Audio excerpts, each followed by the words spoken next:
La nourriture aussi, mais il faut constater qu'avant de venir, j'avais une idée sur la nourriture thaïlandaise qui était ultra saine, ultra léger. Alors c'est ultra bon, mais c'est ultra sucré et c'est super gras. J'ai eu beaucoup de chance de rencontrer la première fois à Bangkok au mois de septembre, donc il y a 10 mois. Alors il y a plusieurs profils de filles thaïlandaises évidemment, même si souvent c'est une illusion parce que j'ai aussi expliqué à ma compagne que même si je viens d'Europe et de Belgique, je suis très loin d'être millionnaire et je dois faire quand même très attention à mes dépenses et que l'argent tombe pas du ciel, mais que l'argent est quand même limité et que c'est pas une source infinie et qu'il faut faire attention. J'ai pas gagné au loto quoi. Aujourd'hui, je reçois François. François, c'est un Belge, donc on change un peu de profil sur la chaîne. C'est un ancien animateur à la télévision ou à la radio belge? Plus radio. Hein. Radio, ok. Et ce qui m'intéresse avec lui, c'est qu'à 42 ans, il est en train de faire un switch complet. Il est en train de sillonner la Thaïlande en ce moment avec sa copine thaï pour trouver l'endroit idéal où poser ses valises. Il a aussi sa propre chaîne YouTube. Il partage ses aventures belgo-thaï avec sa copine, on en parlera. Et on va parler de la Thaïlande, pourquoi à cet âge-là, et de ce qu'il est prêt à laisser aussi derrière lui, de son futur. Donc bienvenue François. Merci Brian pour l'invitation, très content d'être ici et de découvrir cette plage paradisiaque à Koh Samui. Oui, on a une super belle plage, je montrerai peut-être après, je mettrai des photos. De toute façon, les gens savent, c'est magnifique. Je vais bientôt te laisser la parole, mais j'aimerais rappeler aux personnes qui regardent cette chaîne que ici, je partage mon expérience, mon retour d'expérience en tant qu'expatrié et investisseur en Thaïlande, et je mets en avant des gens qui sont sur le même chemin. Moi, ça fait plus ou moins 5 ans que je suis en Thaïlande. Je suis directement resté ici après un stage de fin d'études et je suis jamais reparti. Ensuite, j'ai lancé mes entreprises et maintenant, je m'intéresse à l'investissement. J'ai pas forcément d'agence ou de service en particulier à proposer, mais je peux éventuellement partager mon réseau local. Voilà pour la petite précision. Pour ceux qui te découvrent, François, qui es-tu et c'était quoi ton parcours avant en Belgique? Alors, qui je suis? Je suis belge, ce qui nous fait déjà un point en commun, oui. Brian. J'ai quitté la Belgique il y a plus ou moins 10 mois de cela maintenant. Et depuis 10 mois, je parcours un peu la Thaïlande pour trouver mon petit paradis à moi. Avant de venir, j'avais, comme beaucoup de gens, un travail en Belgique évidemment, un parcours un peu particulier, un parcours plus artistique dans un premier temps. J'étais comédien pendant 10 ans et puis j'ai changé, j'ai bifurqué vers les médias dans lesquels j'ai travaillé durant 7 années comme animateur radio. C'est marrant, je pense que je t'en avais déjà parlé, mais je voulais être comédien aussi. Oui, je sais, ce qui nous fait encore un point en commun. On en a pas mal, parce qu'on a discuté un peu avant, c'est vrai qu'on a pas mal de points en commun. Alors comédien, ça a été une belle aventure, j'ai vécu des trucs assez fous, j'ai eu beaucoup de chance, j'ai eu des très beaux projets, mais je pense que je suis quelqu'un qui, arrivé à un certain moment, a envie de se lancer d'autres défis, ce qui a fait que j'ai fait une réorientation à un moment donné pour partir vers les médias, tenter l'aventure radio qui était aussi un de mes rêves. Je l'ai fait pendant 7 ans, je suis arrivé à faire aussi des beaux projets, et puis au bout de 7 ans, de nouveau, l'envie d'un nouveau challenge et de changer de vie, quoi. Tu partages aussi sur YouTube, tout comme moi, tes aventures belgo-thaï avec ta copine, tu parles un peu de tout. Je suis passé sur ta chaîne aussi. Est-ce que tu peux nous en parler un peu plus de ta chaîne? Oui, alors bien sûr. Alors ma chaîne au départ, je l'ai ouvert pour me faire un espèce de carnet intime, plus pour moi, et peut-être partager avec les gens pour qui ça fait écho tout simplement ce voyage, le fait de partir à l'étranger, de quitter une vie d'avant pour tenter une nouvelle aventure. Donc c'était plutôt un carnet intime en fonction de mes allées et venues, de mes découvertes, de mes rencontres. C'est une chaîne sans prétention, c'est une chaîne que je fais vraiment par plaisir et ça me permet de rencontrer des gens comme toi déjà, puisque c'est vrai qu'on a fait une vidéo ensemble. Ça me permet de rencontrer du monde, de diversifier aussi mes rencontres et c'est vrai que cette chaîne YouTube, elle me tient à cœur, je me mets pas la pression, je sors une vidéo par semaine. Je veux que ça reste vraiment un plaisir avant tout. Cette chaîne, je sais pas si je peux faire la petite promo là d'un coup. Si, bien sûr, on la mettra en description. Elle s'appelle Frankie Thaïlande, Frankie KY. Et voilà, tout simplement, sans prétention, j'y raconte mon expérience de vie en Thaïlande, mon expérience de vie aussi avec Soussou, qui est ma copine thaï, mes rencontres d'expatriés, de locaux, de gens qui se sont installés en Thaïlande. Voilà, c'est une chaîne qui se développe tout doucement, mais gentiment. Elle s'appelle vraiment Soussou ou c'est le prénom le surnom que tu lui donnes? Non, mais alors, tu sais qu'en Thaïlande, les Thaïlandaises ont souvent des surnoms qui deviennent vraiment leur vrai prénom parce que dans la vie de tous les jours, ses amis, ses collègues au travail l'appellent aussi Soussou, mais c'est pas son vrai prénom, non. Et elle participe aussi activement à tes vidéos? Alors de temps en temps, parce qu'elle est très timide, mais de temps en temps, je lui laisse pas le choix.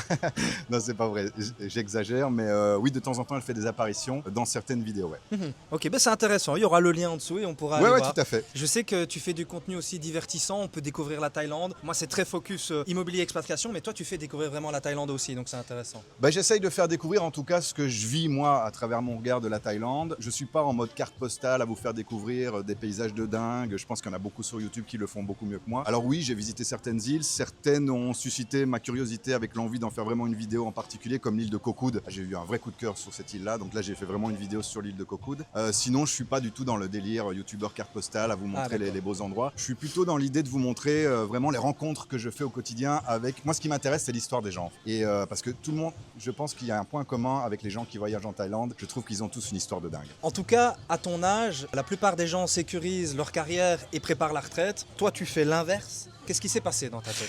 Un craquage, Brian. Non, j'en sais rien. C'est peut-être la crise de la quarantaine, je sais pas. En tout cas, c'est vrai que j'étais arrivé à un moment dans ma vie où je cherchais à donner plus de sens aux choses que j'avais envie de faire. Et donc, j'ai eu une grosse remise en question, des rencontres aussi qui ont fait que... des rencontres qui ont concrétisé mon envie et mon projet. D'où notamment une rencontre assez particulière avec un autre Belge que tu connais aussi, qui s'appelle Jonah, et qui a aussi une chaîne YouTube. On va mettre la chaîne de tous les Belges qui font du contenu en Thaïlande. On va faire un groupe WhatsApp aussi. Et donc, Jonah, je l'ai rencontré aussi via une amie qu'on avait en commun. Et au fur et à mesure de nos discussions, de nos échanges, ça a été un point en tout cas clé de ma motivation à tester la Thaïlande, quoi. C'est sur quel point qui t'a convaincu le plus? Juste si tu devais donner un point. Sur les facilités qu'on a ici à vivre et à s'installer, même si c'est pas tout rose et c'est quand même compliqué de s'installer en tant qu'expat en Thaïlande. Mais je pense que c'est un des pays d'Asie du Sud-Est qui offre le plus de possibilités de confort de vie pour pouvoir s'y retrouver et être tout simplement bien ici, quoi. Et quand tu viens de mentionner que ça peut être compliqué de s'expatrier, à quel niveau par exemple? Au niveau administratif, je pense que c'est quand même pas tout rose. Il y a quand même pas mal de démarches qui sont parfois compliquées à comprendre, à faire, même si sur les réseaux on entend tout et son contraire. Je pense que s'expatrier, ça reste une aventure. Il y en a beaucoup qui viennent et qui repartent. On en voit tous les jours. Donc c'est pas quelque chose de simple. D'un point de vue financier aussi, c'est très compliqué de trouver du travail ici, puisqu'on le sait qu'en Thaïlande, le pays protège les emplois locaux. Nous, en tant qu'étrangers, on peut pas travailler n'importe comment. C'est très compliqué. Donc ça nous restreint déjà les possibilités financières. Donc voilà, c'est plein de facteurs qui font que s'installer en Thaïlande, c'est pas forcément évident et simple à faire. Ok, j'invite aussi les gens à mettre en commentaire ce que eux pensent. Peut-être qu'il y a des gens qui vivent cette expérience. Si vous voulez compléter, poser des questions ou nous donner votre avis, c'est intéressant aussi. Et concernant les personnes autour de toi en Belgique, amis, anciens collègues, famille, qu'est-ce qu'ils en ont pensé de ce switch? Je pense qu'au début, ils trouvaient ça marrant, dans le sens où peut-être qu'ils se sont dit que c'était juste une lubie, un truc qui passerait. En tout cas, d'un point de vue privé, mes amis m'ont tous vraiment soutenu à fond dans la démarche. Côté famille, ça a été un peu plus compliqué pour la maman parce que ça reste une maman et voir son fils, même à 42 ans, partir loin à l'étranger, ça reste un déchirement, je pense, dans le cœur d'une maman et donc avec les inquiétudes qui vont avec, forcément. Sinon, dans l'ensemble, mes proches, mes amis m'ont vraiment soutenu et même motivé vraiment à franchir le cap et à y aller à fond, quoi. Et sans indiscrétion, mais tu n'es pas obligé de répondre, est-ce que tu as des frères et sœurs Ouais, bien sûr, j'ai une sœur, oui, tout à fait. Elle regarde ça aussi avec beaucoup de bienveillance et d'envie, parce que je pense qu'on peut dire beaucoup de choses, mais c'est vrai que le fait d'oser, on en rêve tous, tu vois, de changer de vie, de partir sous les cocotiers, comme on dit, c'est un peu le cliché de la carte postale. On en rêve tous, mais on est peu à le faire. Alors je sais pas si c'est du courage ou pas, parce que ça c'est une autre question sur laquelle on peut débattre. Est-ce que c'est du courage ou pas de partir? Je pense que c'est une bonne question. En tout cas, pour ma part, je pense pas que ce soit du courage. Je pense qu'à un moment donné dans la vie te laisse plus le choix de faire et d'assumer tes choix et tes envies. Donc je sais pas si c'est vraiment une question de courage. Mais en tout cas, oui, ma sœur me soutient aussi à fond. Je pense qu'elle rêve de venir me rejoindre aussi ici un jour. Bon, après, il y a famille et enfants, donc c'est plus compliqué aussi. Moi aussi, j'ai une maman. Ah oui. Je suis un petit peu plus jeune que toi, mais c'est vrai que c'était compliqué pour elle. Mais moi, j'ai pas de frères et sœurs. J'ai plus mon papa. Elle est vraiment toute seule, quoi. Ah oui, d'accord. Donc c'est compliqué. Il y a une charge supplémentaire, quoi. Est-ce qu'elle est déjà venue te voir ici? Venir me voir également. Et sur le long terme, évidemment, elle pense venir finir ses jours ici, si je reste ici. Ah, mais ça, je pense que c'est le meilleur truc à faire en tant que retraité. Il y en a beaucoup des retraités ici. Je pense qu'ici, avec cette retraite-là, tu vis comme un on vit correctement, on vit correctement. Ouais. Pourquoi précisément la Thaïlande? Est-ce que tu as aussi voyagé dans d'autres pays? Pourquoi tu ne te penches pas aussi vers un autre pays? Alors précédemment, dans ma carrière de comédien, j'ai eu l'occasion de pas mal voyager, mais j'avais jamais fait l'Asie. Donc ça, je pense que c'est déjà un point important. L'Asie, j'avais jamais eu l'occasion de la découvrir. Et après m'être documenté, renseigné, j'ai eu beaucoup de gens qui avaient fait effectivement aussi pas mal de pays, le tour du monde. Et dans les discours, à chaque fois, il y a un truc qui revenait, c'est l'Asie du Sud-Est est l'une des destinations les plus confortables pour changer de vie, s'expatrier. Et donc j'avais envie de le vérifier par moi-même, tout simplement. Et c'est vrai que depuis que je suis là, je constate quand même des facilités de vie, une sensation de liberté qu'on ressent ici qui est assez folle, avec des infrastructures aussi qui permettent aux étrangers de s'installer facilement, parce qu'ici, on est à Koh Samui, c'est vrai qu'il y a une communauté énorme d'expatriés, notamment francophones. On est dépaysé sans trop l'être au début, ce qui, je pense, dans un premier temps, est plutôt pas mal. Qu'est-ce qui te touche le plus dans la culture thaï?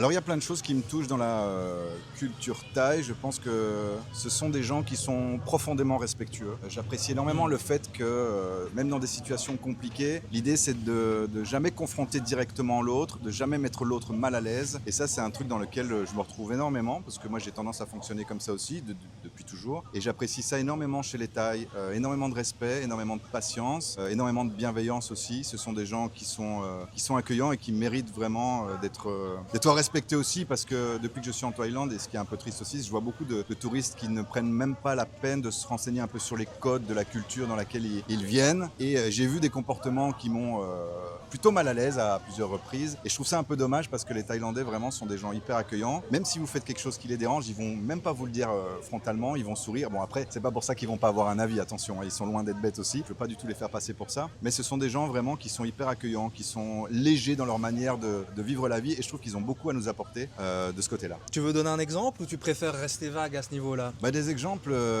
alors comme ça, tu me prends un peu de court, mais par exemple, j'ai été surpris aussi par leur honnêteté à plusieurs reprises. J'ai vécu des situations où j'ai fait le comparatif, par exemple en Belgique, si ça m'était arrivé, je pense que je ne serais pas tombé sur des gens aussi honnêtes que les Thaïlandais. Par exemple, je prends un exemple tout bête, je commande un taxi, le taxi arrive 2 minutes en retard et le mec veut me rembourser la course parce qu'il arrive 2 minutes en retard. Ah d'accord, oui. C'est un truc que je n'aurais probablement jamais vécu en Belgique. Des exemples comme ça, alors ils ne me viennent pas comme ça directement, mais plusieurs fois j'ai vraiment été assez secoué par l'honnêteté des Thaïlandais. Quoi. Est-ce que tu as le sentiment, on entend beaucoup dire ça sur les réseaux, que les Thaïlandais, à l'inverse de ce que tu viens de dire, sont véreux avec les touristes. Ils savent qu'on est touristes et donc ils veulent nous prendre plus, nous charger plus, nous arnaquer éventuellement. Sur les plages, quand ils essayent de te vendre quelque chose, ils essayent de t'arnaquer. J'ai déjà vu ces choses-là passer sur les réseaux. Est-ce que tu as ce sentiment? Personnellement, je ne l'ai pas. Peut-être que toi, oui. Alors évidemment, comme partout, tout n'est pas rose à 100%. Il y a évidemment une petite partie, je pense qu'elle est infime, de Thaïlandais qui vont essayer. Alors j'ai même pas envie de dire profiter, parce que quand on se rend compte un peu des difficultés des Thaïlandais que pour vivre ici tout simplement et gagner leur vie, je pense même pas qu'on peut leur en vouloir d'essayer de nous gratter 100, 200, 300 bahts, qui en toute honnêteté représentent quoi, 5, 6, 7 euros. J'appelle pas ça une arnaque, j'appelle ça de la débrouille. Alors parfois tu peux te faire avoir, oui, sur 5, 6, 7 euros, mais ça représente quoi au final? Parce que les arnaques, elles sont, je pense, très limitées. Alors ça peut arriver. Moi, ça fait 10 mois que je suis là en Thaïlande, j'en ai jamais eu.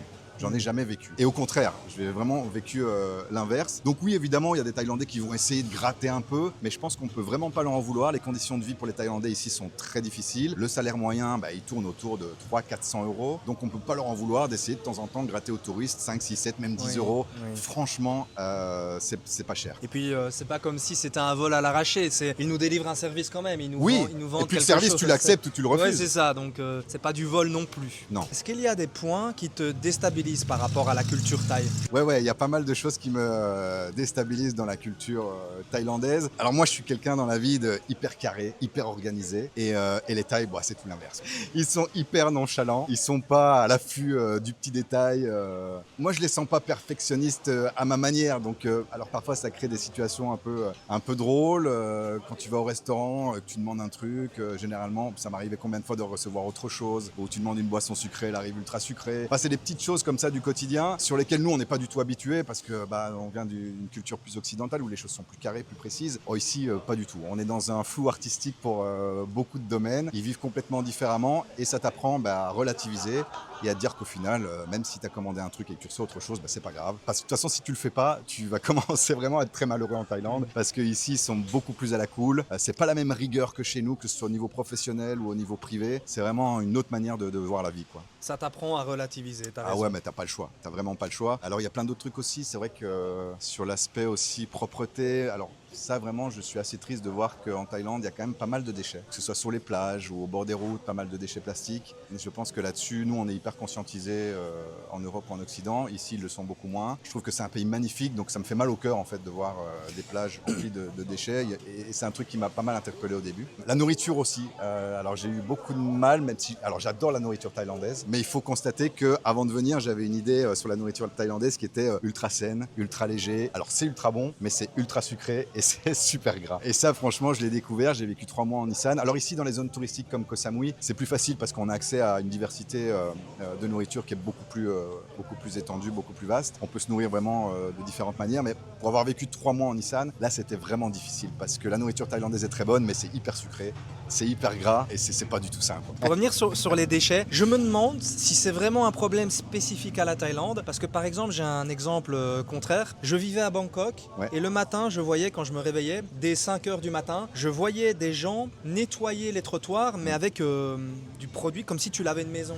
Ils brossaient avec des produits On en revient le trottoir. on en revient à la rigueur professionnelle dont je te parlais. Oui. Ici, c'est freestyle complet. C'est freestyle. Il n'y a pas j'ai pas envie d'appeler le mot rigueur, mais bon, c'est une autre manière de fonctionner qui, nous, en tant qu'occidentaux européens, c'est clair qu'au début, on a vraiment du mal, quoi.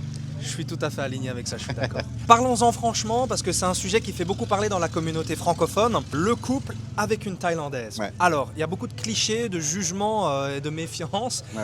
Toi, comment tu le vis? Comment vous vous êtes rencontrés? Comment ça se passe? Moi, je pense que j'ai eu beaucoup de chance de rencontrer Soussou. On s'est rencontrés la première fois à Bangkok au mois de septembre, donc il y a 10 mois. Et très vite, ça a matché. Et j'ai eu beaucoup de chance parce que je pense que je suis tombé... Alors, il y a plusieurs profils de filles thaïlandaises, évidemment. Si vous trouvez votre copine thaïlandaise dans un bar à Pattaya, ce ne sera pas la même chose que si vous la croisez en rue ou au supermarché à Bangkok, par exemple. Je pense que ce sont deux démarches totalement différentes. Alors moi, ma copine thaïlandaise, elle est plutôt issue d'une famille traditionnelle classique et elle a fait des études, elle est institutrice dans une école ici en Thaïlande, elle est prof d'anglais et donc elle est habituée à la culture internationale parce que dans son école, il y a aussi énormément d'échanges avec des étrangers qui viennent apprendre le thaïlandais et la culture thaï et elle est prof d'anglais, donc elle côtoie vraiment des cultures d'un peu partout et donc elle a déjà cette connaissance et cette manière de fonctionner un peu occidentale, ce qui facilite énormément les choses parce que la culture thaïlandaise, notamment dans un couple et chez les Thaïlandaises, est quand même assez différente. Donc moi, pour ça, j'ai eu quand même une énorme chance, c'est que ma copine est quand même très consciente de notre manière occidentale de fonctionner et très ouverte aussi sur ce qui se passe à l'étranger. Donc ça facilite énormément nos échanges dans le couple, même si parfois il y a de l'adaptation, évidemment, il y a des longues discussions pour essayer de comprendre l'autre, mais dans l'ensemble, c'est une relation assez fluide, on parle beaucoup et j'ai eu beaucoup de chance parce que je suis tombé sur quelqu'un qui a des valeurs, des belles valeurs, des principes et qui vraiment fait tout pour que la relation fonctionne au mieux. Question choc, est-ce qu'elle est là pour ton argent? Honnêtement, je ne peux pas répondre à cette question parce que je pense que l'idée derrière ça, bon déjà on entend beaucoup de choses effectivement sur la Thaïlande, sur les femmes thaïlandaises. Je pense qu'il y a différents profils et on peut faire une vidéo rien que là-dessus. Mais dans l'ensemble, je pense que encore une fois, les femmes thaïlandaises et les Thaïlandais de manière générale vivent dans des conditions difficiles, ont un autre rapport à l'argent. L'argent pour eux est vraiment une source, prend une énorme place dans leur vie et n'a pas la même valeur ou représentativité chez eux que chez nous, dans le sens où pour eux l'argent c'est quelque chose qui sécurise. Et c'est vraiment une priorité chez eux parce qu'ils ont le poids de la famille derrière. Oui. Il faut savoir que les Thaïlandais ont une énorme responsabilité par rapport à la famille. C'est-à-dire qu'une fois adultes, une fois qu'ils gagnent leur vie, ils ont la responsabilité d'aider financièrement leur famille. Et c'est vraiment une vraie responsabilité. Je le vois chez ma copine. Elle a vraiment la responsabilité de soutenir et d'aider financièrement aussi ses parents. La question de l'argent est centrale. Il est plus fluide, il est plus ouvert que chez nous. On parle plus facilement d'argent avec les Thaïlandais que chez nous en Europe, par exemple. Mais en tout cas, la question de l'argent, c'est vrai, est assez centrale. Ne fût-ce que parce qu'il y a une pression familiale derrière et donc on ne peut pas leur en vouloir. C'est un autre rapport à l'argent. Donc je pense que quelque part ça sécurise une Thaïlandaise ou un Thaïlandais d'être avec quelqu'un en couple qui effectivement a un certain confort de vie, même si souvent c'est une illusion parce que j'ai aussi expliqué à ma compagne que même si je viens d'Europe et de Belgique, je suis très très loin d'être millionnaire et je dois faire quand même très attention à mes dépenses et que l'argent ne tombe pas du ciel. Voilà, mais ça aussi ça a été une discussion pour lui faire comprendre que effectivement nos niveaux de vie sont pas comparables, mais que l'argent est quand même limité et que c'est pas une source infinie et qu'il faut faire attention et